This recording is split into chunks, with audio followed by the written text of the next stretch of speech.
So with, oh yeah, do that. Thanks, friends.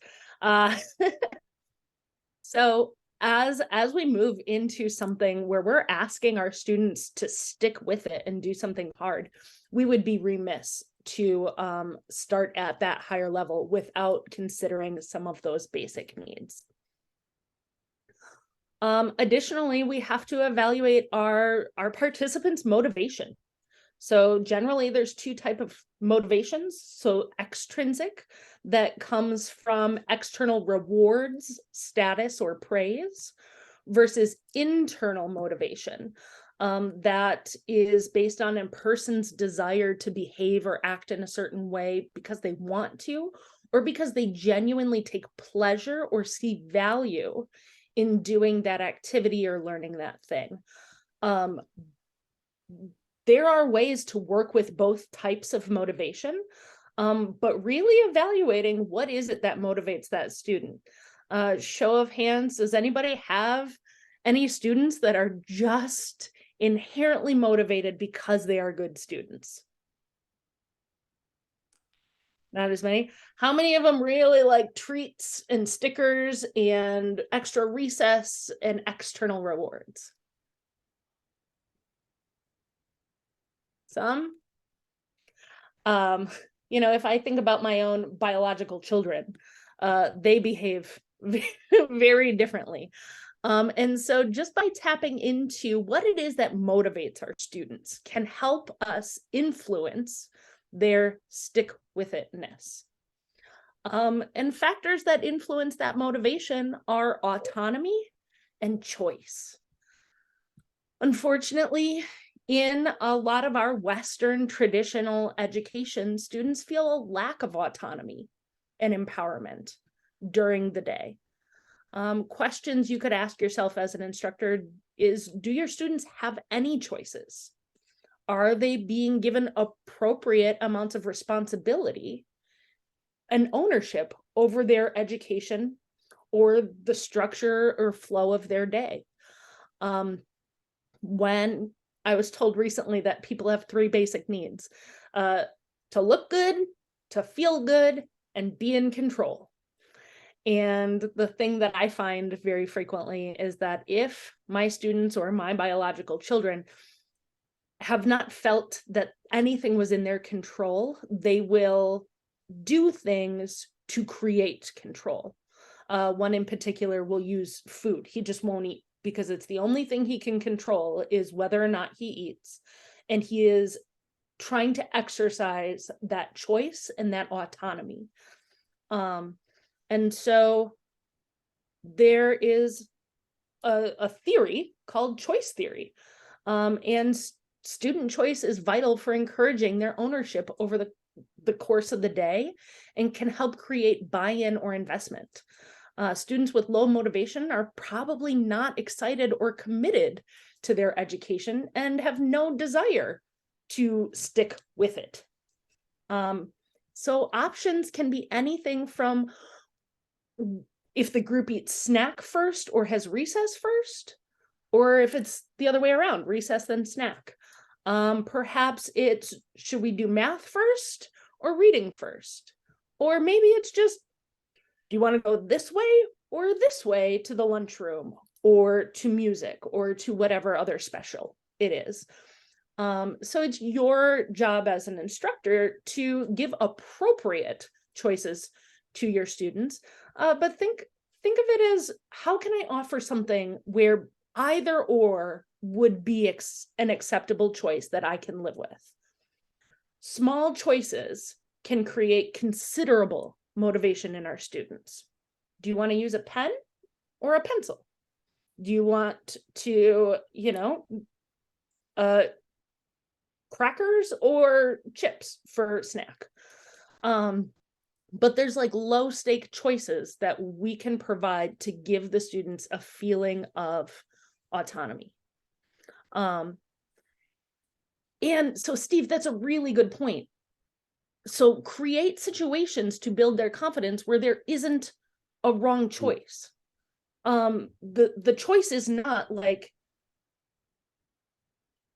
it needs to be low stakes, low risk choices, and ones that you are willing to support either way.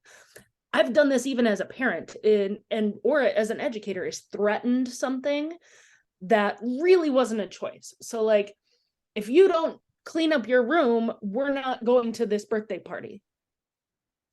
That is inconvenient for me. I want to send the kid to the birthday party, so make sure that if you're providing a choice, or even, that is more of a threat, but that the consequence or the choice, either or, is one that you can support or live with. And again, this takes practice, but start small and build it into your day, because it does create buy-in and motivation. And our students cannot stick with it if they're not bought into the program in general. Also, if we don't challenge our students, then they're never going to grow. If we make all the choices for them because they're afraid of making those wrong choices, they're never going to learn how to do it on their own. So we have to create opportunities for them to practice and fail, because we don't learn how to ride a bike by doing it well. We learn how to ride a bike by falling. And it's scary sometimes as an educator to leave the outcome up to the student when we don't know what's going to happen.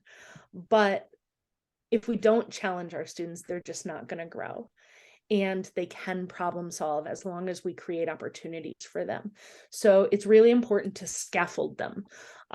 Small, low risk opportunities building onto larger ones. Because if we're trying to build their resilience, their grit, their stick-with-it-ness, it can't be so hard that they lose confidence in themselves right from the get-go. So, with all that being said, there's activities that help teach this. Experiential learning activities that sort of move them out of that comfort zone and move them out of a standardized testing or an academic environment that teaches stick-with-it-ness. These are just fun problem solvers, but the learning happens when we reflect on it in the end. So I put together a playlist or a group of activities that help challenge students to problem solve, to stick with it through till the end, to attempt a solution, and then try it and change it and try it again. So this first activity that I included in this list is called TURNSTILES. TURNSTILES is a jump rope activity. And because, and here, let's pause and take a poll. I don't actually have a poll prepared, but either in the chat or in person, like on the video, raise your hand. How many of you guys are working in person with folks? Anybody still doing virtual? Okay, a couple. So that tends to be a little bit more tricky. Oh, some hybrid stuff. Yeah. For me, I don't have anybody to play with here in my basement. And so there's really great activities on the Kikori platform that are great for in-person. And there's also really great activities for virtual or hybrid scenarios. I have seen that when I'm facilitating a virtual session, that a lot of the people are like, oh my gosh, that was great virtual, but I actually work with people in person and I don't know how to adapt that to make that work. So some of these activities have a virtual and or a in-person component. TURNSTILES is not one that I have figured out how to play virtually, but if you have ideas, I am here for it. TURNSTILES is a jump rope activity. So I take retired climbing rope from my challenge course, but you could, even use like an extension cord. if you don't have a playground jump rope or rope from a challenge course or anything else that you can use as a jump rope. But the goal is for the team to get from one side of the jump rope to the other without making the rope stop turning. Now, as a facilitator, you have a couple of choices. So to make it the easiest, and I'll often tell my kids, like, this is level 1. Okay, so here's the kindergarten level, and the rope will turn towards them. So as it turns towards the group, they just have to run underneath it, and then the rope will go around them. And the goal is to get everybody through the group, through the rope, without making it stop turning. So sometimes there's somebody that messes it up, and this is an opportunity to teach stick-with-it-ness. And some of the tricks that I use is that I will say, okay, after 3 people get across, you get like a checkpoint. So have you guys ever played video games where like you get past a certain point, and if you die, you don't have to start at the beginning, you get to start at that spot like in the middle of the game? I call those checkpoints. So if they get 3 people across and the 4th person messes up, they can start over at the 3 person. Or if the 5th person messes up, they can start over at the 3 person checkpoint, instead of making the whole group go back. But checkpoints, level 1 turns towards them and they run under the rope. Level 2 is that they get in the rope and jump over at one time and then get out. Level 3 is like they get in, jump, and as they're getting out, somebody else gets in, so that the rope is never empty, but it never has more than one person in it. Like level 4, you know, and we can also go like kindergarten, elementary school, middle, high, secondary school, however you want to phrase the levels. But then you can create like a pattern. So the hardest level is as the rope starts turning, 1 person is in, and then 2 people have to go in, and then 3 people have to go in, and it can never be empty, and the rope can never stop turning. There's all kinds of variations to create this into a problem-solving thing, and some tricks that you can use to sort of engage the whole group is that with those checkpoints, you can offer to swap people out. If somebody doesn't want to jump, they can be a turner. You can swap people so that there's like pinch hitters or proxies for people, so long as everybody is represented. For my groups, I tell them it's really about the process more than it is the execution. So the things that I'm looking for is inclusion of all the participants, like positive communication, communication so that they know what the plan is before that it gets executed. I love that idea of being a coach or an observer. So finding ways to get them all to engage, but really the way that you can encourage stick-with-it-ness here too is by setting goals. So setting incremental goals. Hey, do you guys think you can do level 1 in under 5 minutes? Oh, you think you can do it in 3? Let's see it. And then let's say they do it in 3. Do you think you can do it in 2.5?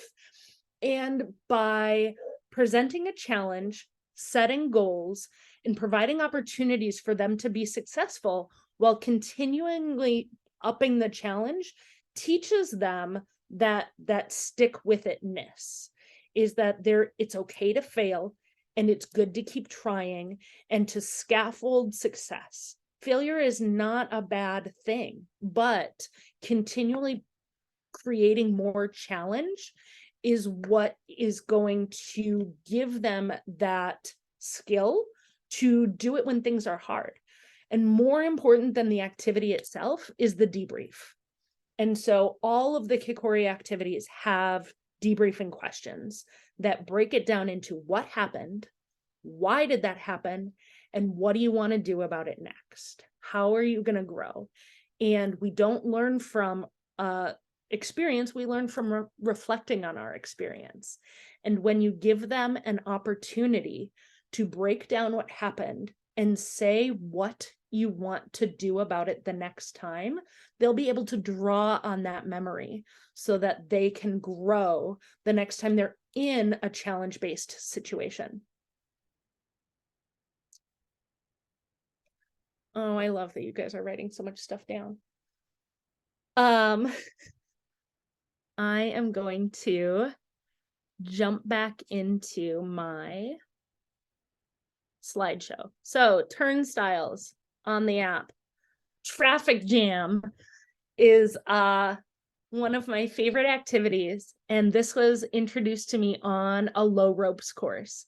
And for the longest time, I thought that you had to be on a low ropes course to do it. Turns out you do not. And I loved that realization.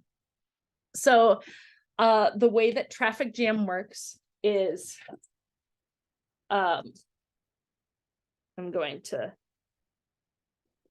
draw this. And the way that you would do this virtually is if I took you guys into a different platform called like Miro, or what is spatial chat. But let's say you have these shapes. So the people stand on the squares and the circle is the open spot. So like one team is X's and the other people are O's. The goal is to get them to swap sides. And so the way this can be set up or achieved is on a low ropes course. It can be stumps that are off of the ground. But in my Phi-Ed class, I'll do it with hula hoops. So the hula hoops represent a place that you can stand, or poly spots, or carpet squares, or you could even use Post-it notes or paper plates. But somehow there's a place marker. So there's just enough for everybody, but one open spot in the middle. And the two teams face each other. And the goal is to get the teams to pass by one another. And they face each other, looking at each other across. So the squares are in the middle. The place markers are in the middle. And where are the students standing? On the place markers. So they're standing on the place markers. And this is a place marker, but it's open. Okay. So I would stand here, somebody else would stand here, and then facing me is somebody standing here, and there's an open spot in the middle. So the goal is, without stepping on the ground, only using these stepping stones or these place markers to switch spots. And the rules are that you can only move forward, you cannot step backwards, and you can only leapfrog somebody of your own, of the opposing team. So you cannot leapfrog somebody who is facing the same direction as you. What eventually happens is it's a very specific pattern that has to be achieved. And like somebody moves one, and then the other team leapfrogs them. And then they move, the next person moves up. And then the person on the opposing team leapfrogs them. And then the person behind them leapfrogs. And so it's like a shuffle like this. And there's lots of opportunities to mess it up and to get frustrated and to get stuck. And there's all sorts of opportunities to have really great debriefing conversations about, hey, what's going on? Okay, maybe we should change our perspective. Why doesn't everybody get off of your spots and make a circle? Why don't you guys draw it in the dirt or draw it on a piece of paper? What ideas do you have? And to help facilitate their problem solving. And then the execution. Sometimes somebody quiet in the back will say the right answer. but there's other louder people who won't listen. And your job as a facilitator and to teach that stick-with-it-ness is to sort of temper the challenge. So make sure you are challenging the group. If they get the answer, I think somebody said to me recently, the path of least resistance was never a good teacher. And so, like, if they get the answer too easily, they won't internalize it. We learn more from our failure, I think, than our successes. And so and this might be an activity where you try it multiple times throughout the day, you take a break and you revisit it. It might be one that you just lean into, depending on the personality of your participants. But it's a puzzle. It's a problem solver. And so helping them work through it through challenge and perseverance is a way to help bolster that stick-with-it-ness. And again, the magic is in the debrief. So the more that you talk about it and the more you make those connections through those experiences, the more likely they're able to transfer that skill from what seems like a fun game to something more like a standardized test. The next activity that I had in this playlist is called PATHFINDER. And so very similarly, you can create a mat, and you can actually buy commercial versions of these. If you get a tarp, you can put masking tape or painter's tape, even duct tape out and create a grid. And basically you define what is like the path, and you give your students tries. And if they step on the wrong square, then they have to go to the end of the line and the next person starts. So the lessons are that you have to pay attention to the person in front of you to see what their successes are, so you don't make failures, or that you learn from their failures. So talking about the collective, how to raise your collective intelligence and how to work together as a team to get the whole team across. And so transfer of knowledge and understanding. The next one that I had is kind of similar, and it's called Stay on the Mats. And so instead of the traffic jam with the mats, you can have mats, and it's like musical chairs, right? Okay, so there's only as many mats as there is people, and you have them reorder themselves. So everybody stand on a mat. Everybody's on a mat. Okay, now without stepping off the mats, I want you to get in alphabetical order. And so then at that point, they have to find a way to rearrange themselves, with the limitation being that they can't step on the floor and they have to stay on the mats. And again, the mat can be within poly spots or paper plates or carpet squares. It can be a whole variety of things. And you can make rules on, like, you just can't take your whole foot off or something like that. But it's a challenge, and really these challenges just frame how you want them to communicate and problem solve. And then one of the last ones that I had on my list, it's called STARGATE. And STARGATE is a version of a hula hoop pass. So everybody is standing, hands held, with a hula hoop, and the hula hoop has to go around, and they have to figure out how to bend and twist their bodies to get the hula hoop to go all the way around. Leveling up that challenge, you can add multiple hula hoops. You can add hula hoops of different sizes. You can also add deflated bicycle tires.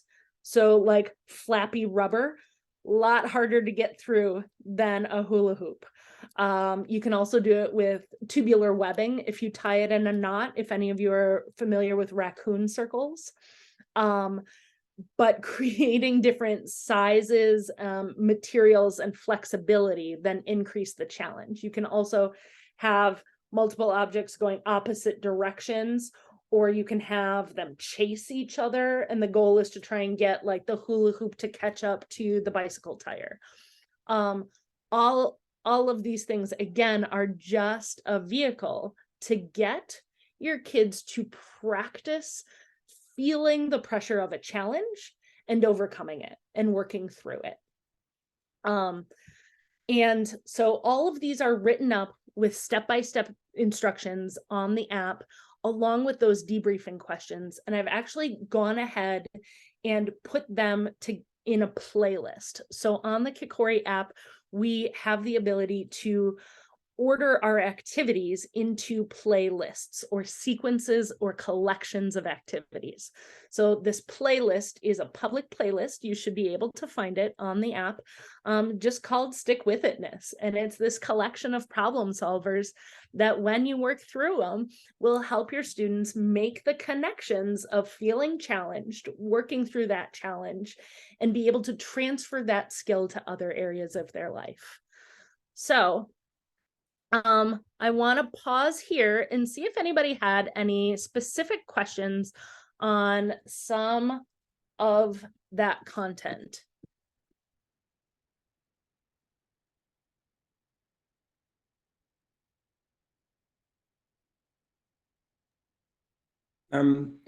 Just one question. Yeah. For those, I'm familiar with this approach, and it's excellent, and it really has great value. What are your suggestions for those students that don't want to join in? So even to be an encourager, you know, they just, that day in their mood, they just want to sit back. So that goes back to some of the Maslow's hierarchy of needs. Honestly, it's so looking at them as a whole child, and have you built the rapport and the trust? Is it you as a facilitator? Is it their group mates? What is it that's preventing them? What is that barrier? And you know, some of it is, you know, do they feel comfortable? Have they had any autonomy or choice in, you know, like, is it a situation where they want to be there, or have they been told they have to be there? They could just be exercising that autonomy or that choice, that sense of control. And really, depending on how much time you have with an individual like that, it's mostly about those base level needs. So making sure that they feel safe, making sure that they feel trust between you and the group, and sometimes just even that they are regulated. So sometimes starting with a lower risk activity, and again, these are higher level risk, higher level problem solving activities, but a simple regulating activity is something that is rhythmic, repetitive, and predictable. If they feel that the situation is unpredictable, it might be a trigger for them if they don't know the outcome. But if you play a rock, paper, scissors game, they know that it's rhythmic, it's repetitive, and they know exactly that it's 1, 2, 3, shoot. Like they know. And sometimes that predictable, rhythmic and repetitive framework will help them regulate so that then they can participate more. Great answer. Thank you so much. Yeah. I wanted to add in just one observation. So from my work as a school social worker, when I led these activities and kids didn't want to participate, it made me, it's like, oh my goodness, like what is happening? What am I going to do? And what I came to realize over time is that it is 100% natural for students to resist. So when there's something new, when there's something scary, it's totally natural for them to say, wait, what are we doing? How are we doing this? And so if we know that as facilitators, that there's always going to be resistance and it's normal, and we like go with the flow and let them be and find ways for them to be involved, that they will almost always end up joining in, as long as we don't get in a power struggle with them about it. But I feel like that's a really important thing for us to know, is that when they say, wait, what are we doing? It's normal, it's protective, I mean, we do it too, right? When we hear the word icebreaker as adults, we're like, oh Lord, what am I going to have to tell you? What am I going to have to do? So that's just one other way that I've learn to think about it. Resistance. Yeah. Did you model it first? Does that help? Yeah. I mean, whenever possible. I think that modeling and co-regulating are one of the most important and like effective tools at my disposal. Fantastic. Yeah. All right. Well, I've got, oh, thank you, Mary. That's really sweet. I've got just a couple more slides to get through. And then we can like completely open it up wide for open discussion. I know that I did post this to be a 50-minute thing. And so I've got 4 minutes with that built-in 10 minutes. But basically, if you don't know already, what is Kikori? Kikori is a digital platform that we've taken all kinds of experiential education activity books and we've loaded them onto an app so that you can search and filter them. All of the activities are aligned with standards, CASEL's SEL standards, 21st century skills, UNESCO Sustainable Development Goals. But we truly believe to the fiber of our being that experiential social emotional learning is what works. And it's because it follows the experiential learning cycle. So it is play. It is reflect on what happened, connect it to other areas of your life, and grow in an intentional manner. When we are passive participants in our own experience, we cannot direct it into a way that we want. But by providing that opportunity to reflect and make those neural connections gives us more flexibility to change our patterns and behavior in the future. So every activity, we are a crowdsourced platform, but regardless of who submits the content, we put in the reflect, connect, grow debriefing questions for every single activity so that they are there. Perhaps you're an excellent debriefer. There's no Kikori police. Don't use the questions. But if you're somebody who just doesn't know what to ask after an activity, or you don't know how to bring it around and like close the loop on that learning, then they're there for you. You can reflect for a certain outcome. So this is an example of a debrief for optimism. All of the questions follow that experiential learning cycle, but they focus on the goal of optimism. And you can do the same thing for a goal, for goal setting, for perseverance, for patience, for understanding others' abilities. So there's a way that you can tweak it to your needs and what the group needs at that moment in time. Right now we're launching our Summer Spark program. It's a really cool opportunity. It's a 6-week curriculum built for summer schools. And we would love to talk to you or tell you more about it. So it's a smaller time footprint, smaller price point. But the Summer Spark program is our current campaign, and it's really absolutely incredible. Here's some testimonials. People say nice things about us. It's really flattering. And today is a Wellness Wednesday Playshop. It is the second one that we've done. So thank you guys for being here. And we would love for you to follow us on the socials because it's an easy, no-cost way to support us. Sharing is caring. And our mission is to democratize access. And we know that sometimes price is a barrier.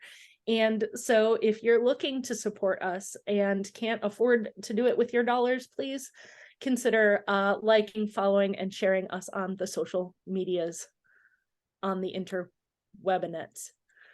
And then every Wednesday that's not a play shop, we really informal, no content, no slides, we just play games. And we play ones or we practice ones. And so come and play with me or one of the other Kikori team members on Wednesdays. And there is a link in the chat. And that is the end of my slides. The activities for the game night are always based out of the calendar. So the social emotional learning calendar from the next week. So it's a chance to come play, have a little bit of fun, but also get to practice some of the activities before you play them with your students. It was always super helpful for me to get to play them myself and actually experience them before bringing them in. And yeah, and we do also, so the Summer Spark is available for the summer, really awesome way to bring it to your school. But we do also have Kikori for the entire school, where we do lead trainings and provide like all of your staff with information on how to facilitate these activities, how to use these activities, access to all the calendars and curriculum to make bringing these activities really easy and fun. So if anyone has any questions around any of that, we are available for the next like 15-20 minutes. If anyone, has any questions about school-wide, Kikori, I have a specific question about the game activities night. as well. Yeah. I have a question about the Wednesday, the Wellness Wednesday Playshops. So do students get like maybe a certificate for participating to just kind of prove that they participating in the game night, to because we have like a point merit based reward system here at the school. So in order to improve SEL, if they demonstrated proof of having participated, that would be a good incentive to include within our program. We can So- make one. So the intention was for it to be for educators and facilitators, not for students. But I would love to maybe talk to you about what that opportunity could look like more in depth offline. Okay, perfect. Thank you. All right. Yeah, if you want to put your email in the chat, then Kendra or Haley can follow up with you, or if you want to private message it to one of them, that would be great. That's so fun. That would be so much fun to get to lead or organize something like that for kids. Right.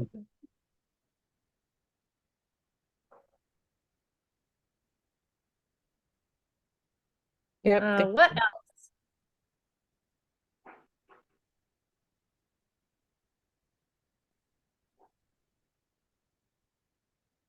All right. Well, at my job at camp, we use a phrase called OHO. So we say that the formal part of the meeting is over, and now we are officially hanging out.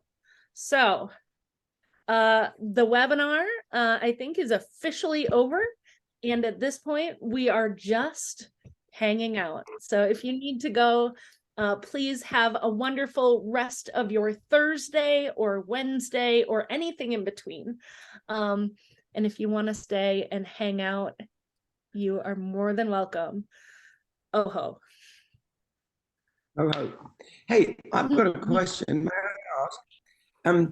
Working with Aboriginal kids, a lot of them have come from dysfunctional communities, but we don't see it as a deficit. We want to build them up every time we teach. But what they seem to have as a characteristic is a fierce independence. The people that should have been looking after them didn't, and so they've become so independent. When they come to a school which is healthy, they find it really difficult to listen to us. Have you got any help in terms of a process of games or something like that that can just help them begin to trust? We just really want to build them up in a non-confrontational way. But it's so hard whenever we say low-risk things, they say no.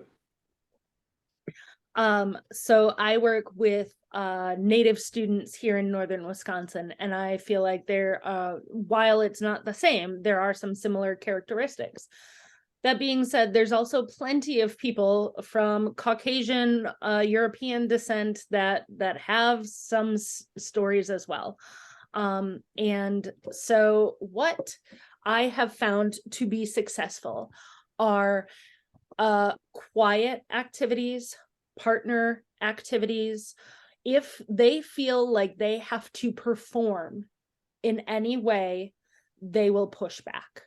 And so then it's adjusting your expectations as a facilitator.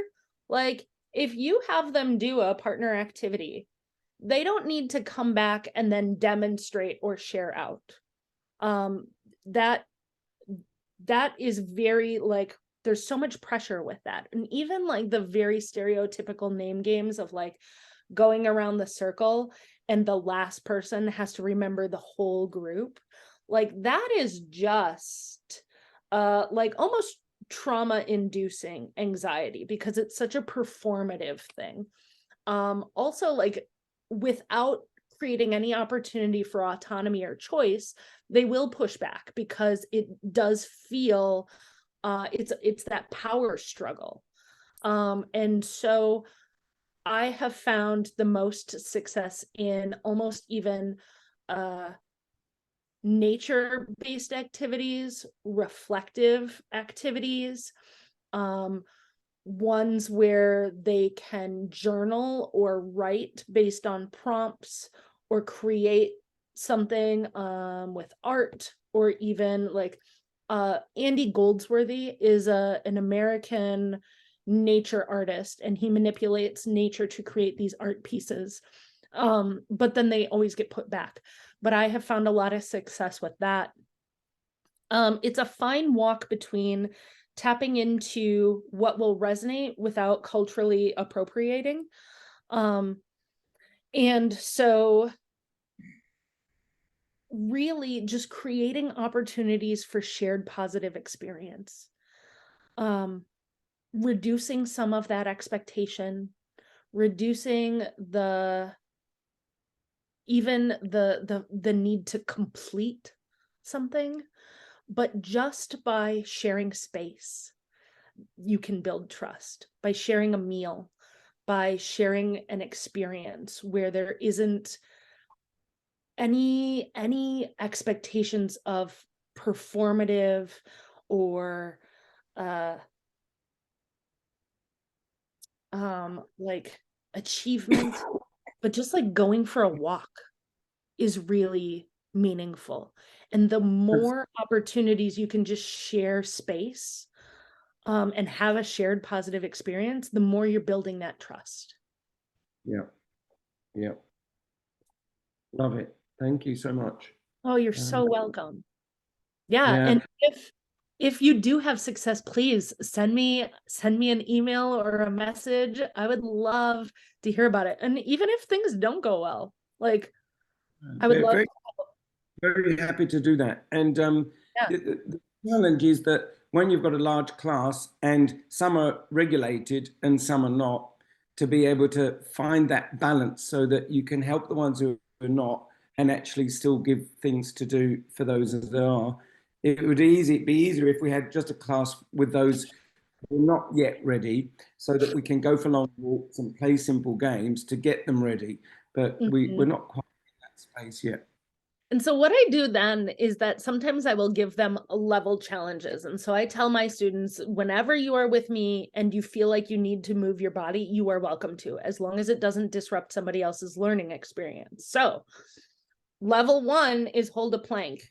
Level 2 is push-ups. Level 3 is burpees. And if I have a rowdy, rambunctious boy who needs to just do burpees, he's more than welcome to, as long as he's not disrupting somebody else's experience. But what I don't tolerate is like the rough housing to the side that then is distracting for everyone. And I try to provide opportunities where it's like, hey, if you need to run, like you run there and back. And so if we're on a hike, I've got these kids that'll run way up ahead, tag a tree, and come back to me. And they end up putting on a lot more miles than some of the rest of us, but it's not disrupting anybody else's experience, and we're still all able to be together. Yeah, I love that. Yeah, thank you. Yeah. All right. Well, good luck. I look